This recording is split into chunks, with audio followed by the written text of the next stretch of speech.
So it's about Caesarism and democratic backsliding, specifically in Poland, but my recent work is also on other countries in the region, and my brief talk is based on work that I've done with a Hungarian colleague of mine, Robert Schotter, where we tried to map out or outline the idea of Caesarean politics and its application to some of the countries in the region.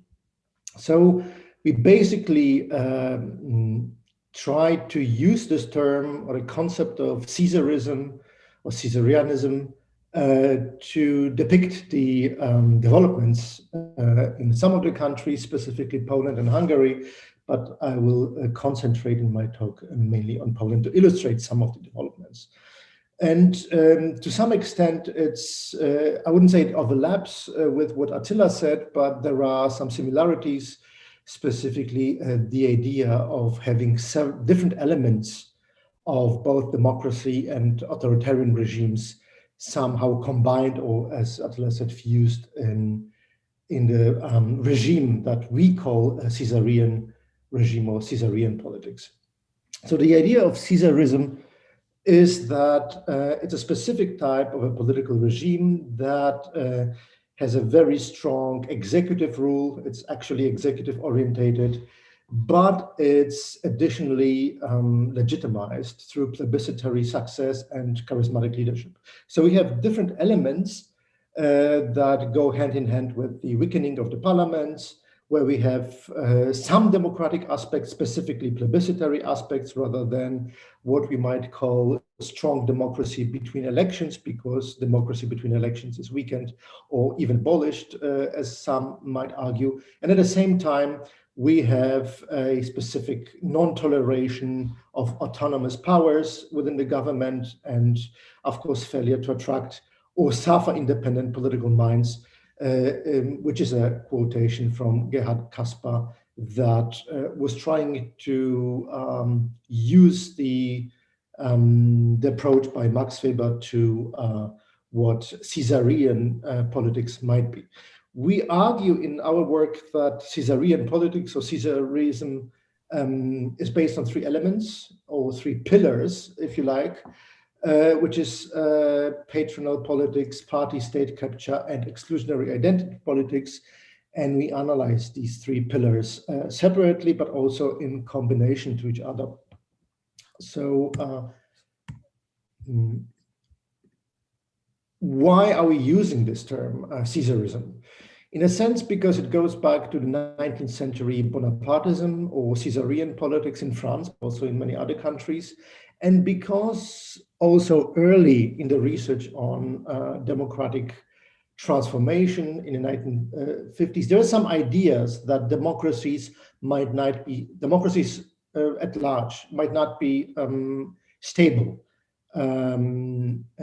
which we tend to assume, actually, right? That once democracies are consolidated, they would stay consolidated. But as you can see here on the slide, there's this quote by Gabriel Allmont from his publication in 1956, that some democracies tend to go through Caesaristic breakthroughs, right? He argues with cultural aspects, and he argues that some types of democracies in Europe, specifically southern types of democracies, specifically France and Italy, might tend to go through such Caesaristic breakthroughs as opposed to more Anglo-Saxon types of democracies, which Allmont saw mainly in the UK and the US at that time. So, and taking this from there, we argued that, well, we just tend to see democracies as something that is possibly consolidated or tends to be consolidated once there is democracy in place, but it might be a wrong approach in the sense that democracies are inherently unstable political regimes, and we need to talk about tendencies or transformations towards regressions of democracy. And the question is, of course, what type of criteria should we use to analyze these developments? And we use Caesarean politics and the three pillars of Caesarism or Caesarism, the different versions of that, to analyze this.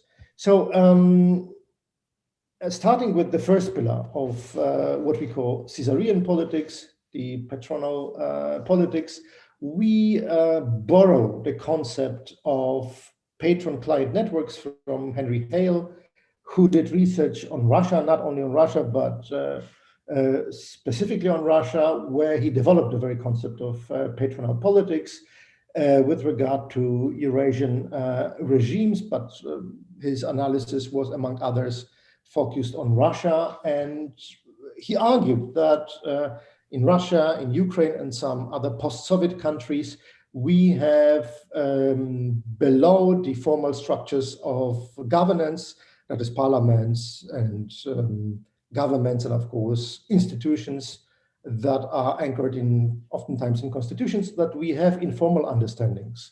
We have personal connections that we call patron-client networks. And these networks might be even more important for the analytical purposes to explain the dynamics of these regimes. And he argued that with these patron-client networks, there is one aspect that is quite important. This is the personal access to the patron, who is in the center of the networks and is essential for political and economic, for political survival, and oftentimes for economic enrichment. And we think that this idea of patron-client networks can also be applied to, for instance, Poland and Hungary, to explain the success, certain success of these regimes to garner support, also electoral support, but specifically to organize the decision-making around these networks. So networks, these networks where the patron is in the center and we have clients, are not necessarily replacing the formal institutions, but they are subverting those, right? So they're using, of course, the formal institutions as well, but at the same time, these networks are networks of political closure. So they try to limit political competition and amass power at the same time. And there are many examples from Hungary and Poland about concerning this, where economic resources, political resources are intertwined. We can see that quite clearly with state-controlled firms in Poland, with banks, with insurance companies, and of course, these personal connections that allow party loyalists and their family members to become rich, and of course, to wield political influence also based on these economic resources. One of these examples is, for instance, the justice minister in Poland, who also allowed his family, his wife and his brother, to be part of various financial, political, and economic networks. Just as an illustration rather than systematic analysis. And there are many examples from Hungary as well, and Slovenia and Estonia that point towards this development. The second pillar that we think might explain the developments in the countries at hand is state capture, that has been described quite broadly in the literature. And state capture is mainly, at least in Poland and Hungary, about parties trying to monopolize political institutions and to limit their independence. It's about dismantling of the rule of law, and specifically it is directed at independent courts that seem to be major hindrances to the establishing of different patronal networks. So as already Attila said in his talk, it's not about the rule by law, it's rather about the rule of law, where the interests of the party and of course electoral success of the party are the goal of the party state capture rather than other goals or other targets. The goal of that is repoliticization of state structures with the goal of building a state monopoly. So some analysts argue that this is basically a return to the one-party state, or even some form of neo-Bolshevik governance, if you like. And there are some proofs of that, basically, that political competition is limited and the independent political institutions are brought into line and controlled by the political networks that are also intertwined with party interests. Here you see different steps of party-state capture. I will not talk about because it has been quite exactly depicted in the literature. And let me focus instead on the third pillar of Caesarean politics, which is exclusionary identity politics. And this is also an important aspect with which we can explain the developments or the democratic regression in the region, specifically in Poland and Hungary, but also in other countries. That is the exclusionary identity politics, focusing on developing collective identities or claiming collective identities that are based on othering, basically what we tend to call in sociology and political science, which is not exactly nationalism, right? Because oftentimes we use the term that the governments might be nationalist, and they are to some extent, but it's probably more chauvinist approach where the nation is not seen as something to be integrated, but some parts of the society are to be excluded from the society and claimed to be traitors or not belonging to the true people, whatever it is, Hungarian people, Polish people, or Slovenian people. Right? And there can be different groups, of course, that are targeted with this exclusionary identity politics. It could be liberal leftist opposition, of course, that is in league with the European Union. It could be former communists. It could be, of course, the LGBT community that has become target of attacks, political attacks, if you like, specifically in Poland last year due to the presidential elections, but also protests that took place in Poland, not only, of course, last year, but in recent years against the institutional change propelled by the government in power. You have here a couple of quotations. I would not read aloud because they are on the slides, taken from the campaign of the Polish president, also the current Polish president, that has targeted the LGBT community as something being outside of the Polish nation, accompanied also by the Polish Catholic Church, which is basically a good example, not the only example, but a good example of what we call exclusionary identity politics. And the question is, of course, and also analytically, in how far these three pillars of Caesarism are interacting or are intertwined, right?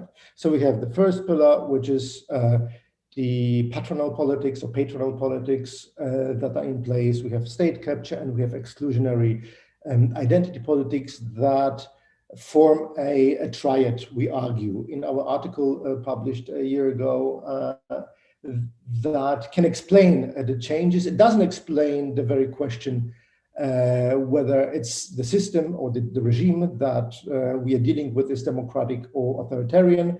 It's still a big question, and of course it needs to be answered, but it tries to describe the practices of change, if you like, and the institutional and political processes that are behind democratic regression, in this case in Poland, but also in Hungary and some other countries of the region. So, of course, to us, it's not only about Poland or not Professor only Karolewski, about Hungary. only Yes, I'm calling. One yes, minute I'm left. wrapping up. Thank you. Absolutely. It's also about differences. It's not just about commonalities, but it's also about differences. By using the concept of patronal politics or patronal networks by Henry Hale, we argued that there are still differences between Poland and Hungary, specifically given the structure of the networks in both countries, where Hungary resembles a single pyramid system with Orban at the top and with little competition by other networks. We can observe competing pyramid system in Poland, where we have different competing patronal networks that also destabilized, at least partially, the current government in Poland. But again, it's a perhaps a question of time that the system in Poland can stabilize itself. The question is whether it's divergence in convergence concerning the time lapse, because Hungary has been changing for a longer period of time than Poland, but Poland would be in tune with the same logic. Right? So let me finish with this, and I would be happy, of course, to react to your questions.